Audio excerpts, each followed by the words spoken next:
All right, let's dig into the materials. I think you'll find this fun and enjoyable, although that and accounting don't usually go together in the same sentence, but really, this is the heart of construction accounting. So if this is your full-time job or a chunk of your time that you spend, what we'd like to talk about is not only how to do it, but why we are doing it. So this will either be new for you or maybe some reinforcement that what you're doing is right, where it comes from, and all that support.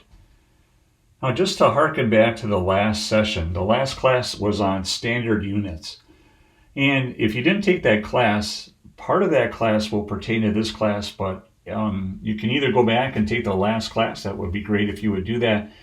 But if not, you'll get the concept as to how it fits into the whole process here.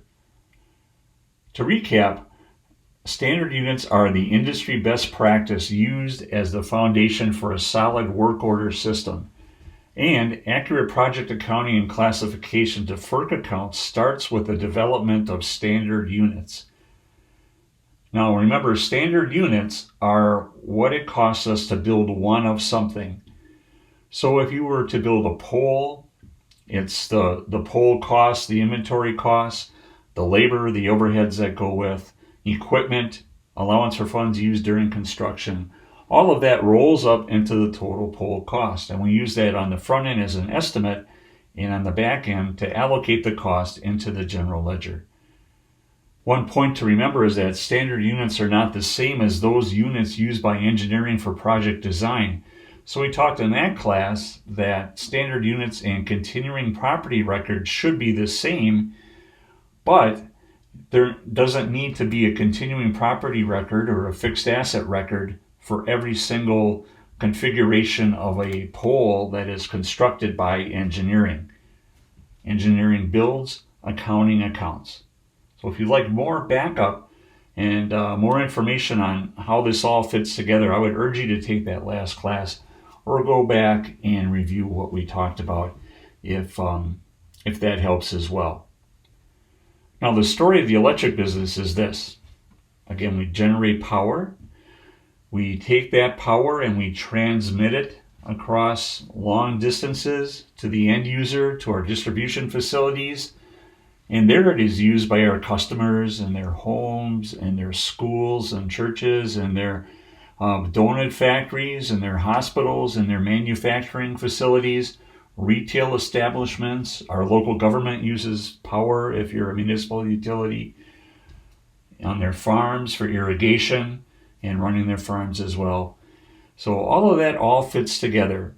So what we pay for that cost of construction, be it we buy it at a wholesale level as an all requirements customer from an electric utility, or we generate and distribute it ourselves, what it costs us rather to build those facilities to serve our customers is what we need to recover from our customers in their rates.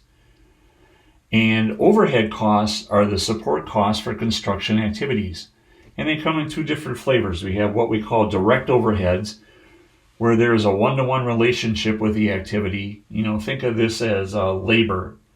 And say I'm a crew worker and you pay me X amount per hour, but along with that pay, I also get benefits such as retirement benefits, health benefits, wellness benefits, training, things like that.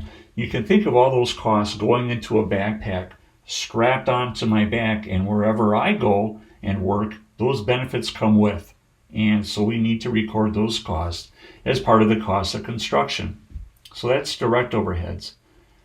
Then we have also what we call indirect overheads. Now these are allocated to many areas of utility operations, including construction. So think of these as general and administrative costs, finance costs, support activities, things like that. Also the allowance for funds used during construction fits into this mix. So we call those indirect overheads, and there are different methods for calculating those, and we'll cover some of those in this class. But the costs that are included in utility construction include labor and labor overheads, inventory and stores, which is materials handling, so the handling of the materials that we get, equipment costs, general and administrative costs or shared common costs, finance costs, and the allowance for funds used during construction, which is the interest cost of money. So these all are included in the total utility cost of construction, and we'll go through each of these in some specific detail so you can get the trail of how these are calculated and then how these all get added to construction activities. One thing to keep in mind is capital versus maintenance costs. Now, capital costs are for new assets or they extend the life of a current asset. And maintenance maintains the useful life of the asset. My example here is tree trimming for transmission lines. That initial tree trim when you build a transmission line is capitalized as part of the asset because that activity was necessary to get the asset into service. Now, as time goes by, you need to trim some of the trees on the right-of-way to keep the lines free from interference. And that tree trimming is maintenance because it maintains the useful life of the asset, and that is factored into the depreciation rate and thus the depreciation expense of those assets. From a construction accounting standpoint, everything starts off in what we call construction work in progress, and then you analyze the projects to determine is it capital or is it maintenance. So in the beginning, the costs are all accumulated. Later on, the decision point comes in what direction those costs should go in the general ledger.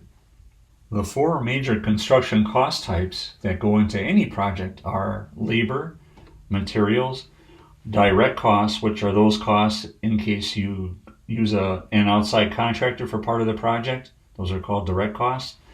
And overheads. So this whole class is around overheads, how they are calculated, and how they all flow into construction work in progress.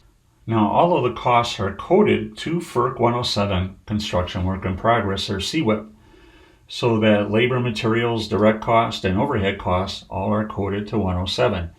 Then when the project is done, you analyze the cost to determine should they be charged to an expense account because they were maintenance related, or should they be charged to a capital FERC account because it was a capital project that added new fixed assets or extended the life of existing fixed assets.